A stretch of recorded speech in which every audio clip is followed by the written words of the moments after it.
अगर आपसे एक लैंग्वेज में क्वेश्चन पूछा जाए जो आप समझ नहीं पाते तो क्या आप आंसर दे पाओगे?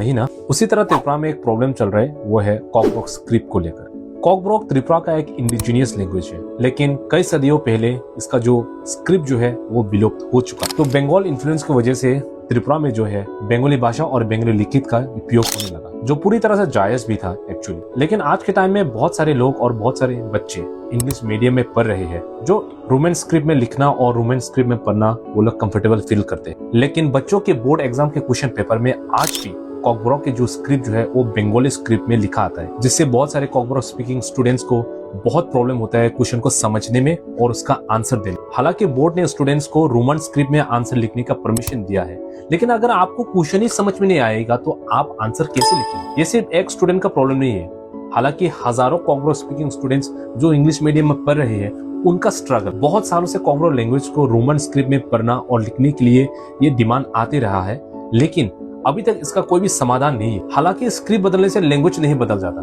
पर एजुकेशन एक्सेसिबल होना चाहिए हर किसी के। ये सिर्फ एक कम्युनिटी के लिए नहीं है, हालांकि एजुकेशन सबके लिए आसान होना चाहिए और अब वक्त है इस इश्यू को समझने का और मिलकर इसमें बदलाव लाने का। #Roman script for Kokborok. Do share with your friends.